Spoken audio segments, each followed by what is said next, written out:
So last week, a rocket launch most people didn't watch made one man the richest human being who has ever lived. $1.2 trillion, guys. And the number means almost nothing, not to him and not to the families this challenge is actually about. So here's what actually happened. So on June 12, Spacex went public in the largest stock offering ever recorded. And the price that printed that morning repriced Elon Musk's stake overnight. So by the close, no one in history had ever been worth more. Months earlier, Tesla's board had actually handed him a pay package very similar. The headline called it a $1 trillion package, except he only collects almost none of it unless Tesla becomes worth $8.5 trillion or something like that. A bar so high it may never be cleared. He takes no salary.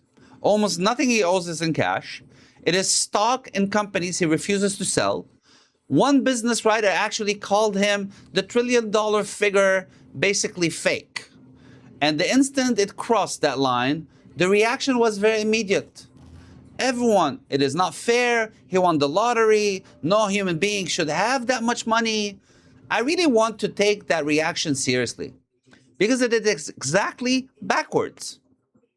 A lottery winner gets to stop. That is the entire point of a lottery.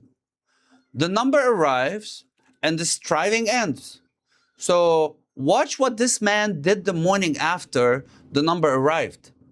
He did exactly the same thing he did the morning before. So because people who build at this scale are not playing for a number. The number is just a scorecard. It was never a finish line. And the hardest thing to explain to someone standing outside is that there's no finish line at all. So go back 18 years, back in 2008. Both of his companies were weeks from dead. He had failed 3 times the rockets in a row. The car company was burning money it didn't even have. He put in the last of his own money, the final cash he got from selling PayPal. And the financing that saved Tesla actually closed at 6 p.m. on Christmas Eve. That was the last hour he could still get it done. That is not a man who bought a winning ticket. That is a man who bet everything and nearly lost it and then did again. Tesla almost died a second time a decade later. Now look at the ones who do get to stop. Look at General Electric. That was the most valuable company on earth at the turn of the century, in the 90s. It decided it had arrived. Guess what happened? 20 years later, it had been broken into pieces. The pattern repeats itself every time.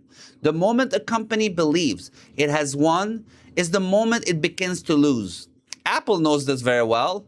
It has to reinvent the thing that made it again and again or die. Starlink, the cars, the rockets, these are not trophies. These are actually technologies.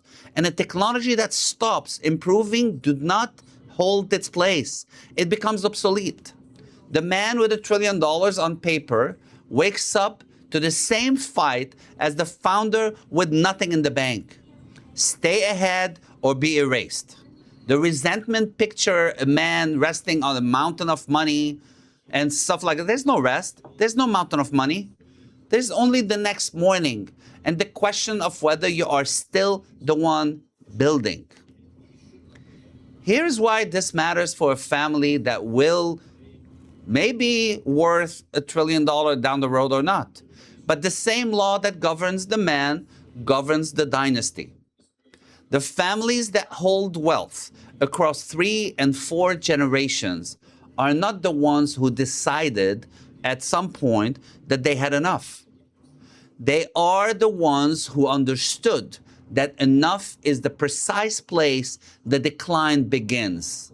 Not because more money makes them happier, I don't think it does, but because the act of building is the thing that keeps a family a builder. The day that family decides it has arrived is the day it quietly starts spending down whatever made it. until one morning, someone else from the outside of the family is doing the building instead of them. We made an episode a while back, maybe a couple of weeks ago, about the founder who wakes up the day after the sale to a silent phone and finds out that the quiet is really not freedom. It is absence. This is the other half of that same truth. The families who last are the ones who never let the quiet come. They are always reaching for the next thing that does not have a name yet. Not out of greed, but because the reaching is who they are. Guys, the number means nothing. The building means everything. The families who last are still chasing that opportunity that doesn't have a name yet. Are you? Let me know. See you next week, guys.